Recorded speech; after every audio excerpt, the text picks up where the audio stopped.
She is known around the globe. She stands for stability and order, and she has outlasted 12 US presidents. But at 94 years old, who knows how long the Queen has left? Her beloved kingdom and subjects are in denial over the fact that her reign will ever end. So the royal palace has put together a highly detailed plan, known as Operation London Bridge, for when the Queen's time comes. From the moment she passes, the code word "London Bridge is down" will set in motion a series of specific events and rituals to mourn the Queen's passing and safeguard her legacy.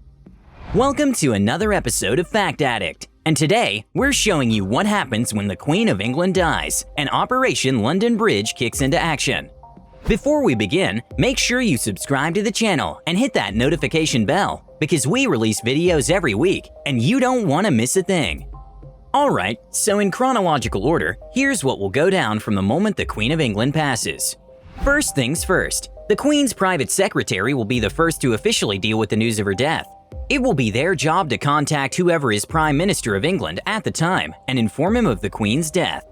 The news will then ripple down the chain of command quietly and secretly, with civil servants using the code phrase "London Bridge is down," using secure messages and telephone conversations.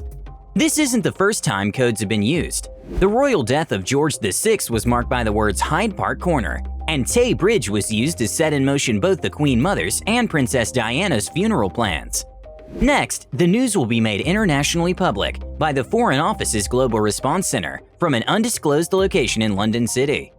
The center will distribute the news to the 15 governments outside the United Kingdom, where the Queen is also the head of state, and the 36 Commonwealth nations for whom she has served as a symbolic figurehead. The announcement of Queen Elizabeth's death will also go out to the Press Association and other global media outlets to make the rest of the world aware.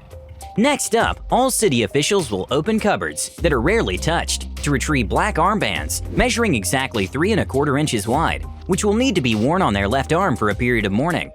At the same time, a foot soldier in mourning clothes will pin a black-edged notice to the gates of Buckingham Palace, informing the public of Her Majesty's death.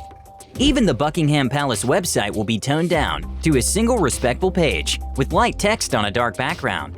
The BBC will then start using a special broadcasting system known as RATS, which stands for Radio Alert Transmission System. This is a system designed in the 1930s to withstand an attack on the country and is never usually used.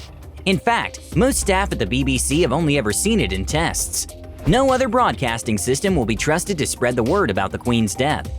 Meanwhile, behind the scenes, at all radio stations, a system of blue lights will have started flashing to alert the DJ it's time to cut to the news at the soonest possible opportunity. Even hospital radio stations have appropriate playlists prepared. These blue lights were installed at all radio stations and are tested once a week to make sure they work. All scheduled TV programs will be suspended, and TV channels like BBC 1, 2, and 4 will all merge into the news of the Queen's death. The national anthem will play in the background, while newsreaders appear dressed in black suits and black ties to enhance the gravity of the situation. Depending on what time of day the news is announced and what people do for a living, most people will be required to end their workday right then and there and head home to mourn. A mood of national mourning will spread across the country as most businesses and workplaces shut down. Even if you're on an airplane, the news will be broken to you by the pilot of your aircraft at Heathrow, Gatwick, and beyond. And what if the Queen is on a foreign visit while she passes?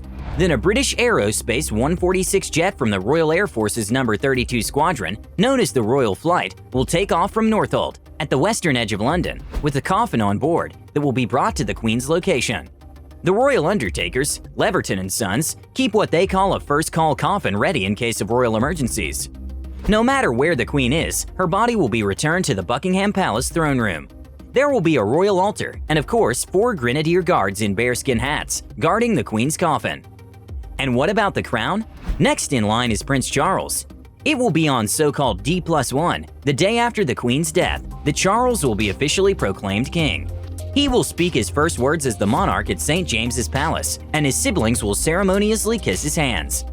Guess we'll have to get used to calling him King Charles from then on.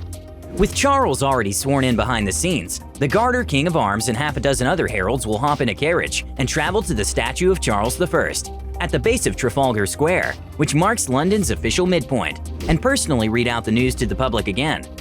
Afterwards, almost 7 minutes of artillery will be fired at a 41-gun salute from Hyde Park. And finally, a red cord will be strung across the roads outside the Royal Courts of Justice at the old boundary of the City of London. The city marshal will then be waiting on a horse, and the heralds will be formally allowed into the city to sound their trumpets and make further announcements of the Queen's death. On D+4, the fourth day of mourning, the Queen's coffin will be moved to Westminster Hall to lie there for another 4 days. Of course, it won't be your average trip. A grand military parade will see the coffin transported down the mall, through horse guards and past the cenotaph. Once there, nothing but the freshest, most impressive floral wreaths will be renewed on the coffin each and every day. The actual funeral will be on D+9 at Westminster Abbey, and as to be expected, the crown jewels will be meticulously cleaned. The night before the funeral, church services will be held. In larger towns and cities, there will be demand for memorial services in football stadiums and other big venues for a lack of space in churches. On Her Majesty's funeral, all shops will be closed, and everybody will have the day off. Even the stock market won't open for the day. The Big Ben clock tower will strike at 9 a.m. on the day of the funeral, which will mark one of the most memorable moments of Operation London Bridge. At 11 a.m., the coffin will arrive at the doors of Westminster Abbey, and the nation will fall silent to honor the Queen, marking the end of Operation London Bridge and the end of an era. Whether you're a fan of the Queen or not, a link to the past will be lost, and things will never be the same from that moment on. That's it for today's video. Is this the most well-planned funeral the world has seen or what? Let us know in the comments below.